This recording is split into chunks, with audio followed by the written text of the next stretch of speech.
Hi everyone, welcome to GreenMonk TV. With me today I've got IBM's Rich Lechner. Hi. Rich is VP Energy and Environment, and we were talking earlier today, Rich, about smart buildings. Can you give us an idea, what's the concept of a smart building and why is it important? Sure. So, buildings are important because they represent about 40% of the energy use worldwide.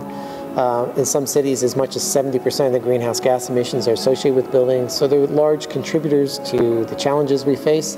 And relatively speaking, they're very inefficient today. So there's lots of room for improvement. And they're sort of central to any organization's infrastructure, whether that be in a public or private sector. So that's why we focus on them. When we talk about smart building, there's really three key components to that. The first is the instrumentation and integration of all the physical systems that comprise a building, whether that be the lighting systems, the elevators, the air conditioning systems, the IT equipment, and the other physical aspects of that building. Instrumenting those systems and integrating them so you can optimize energy use across them.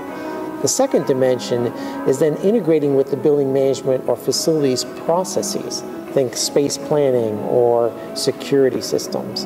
And the third is then integrating that smart building with the externalities. Well, what do you mean by externalities? Yeah, it's kind of a funny word, right? Externalities. It's what we mean by that are the environment around the building. Now, some of those are going to be natural systems like the weather or the rivers and other aspects of the natural environment.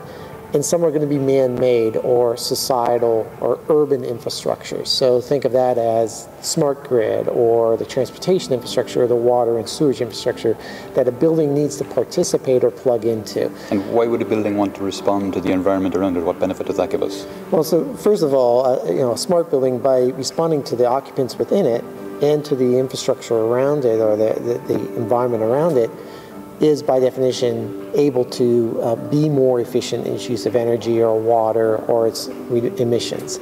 But let me give you a specific example. A lot of companies or organizations are wanting to participate in the demand response programs that are offered by utilities to shed load when there's a peak load situation.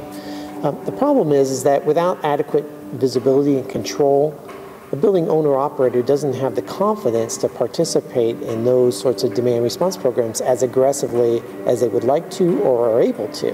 Right. So a smart building gives them that visibility, that control, that confidence to participate at a very aggressive level, thereby saving their energy costs and overall helping shed demand across the smart grid. Fantastic. Rich, thanks a million for coming on the show. Thank you.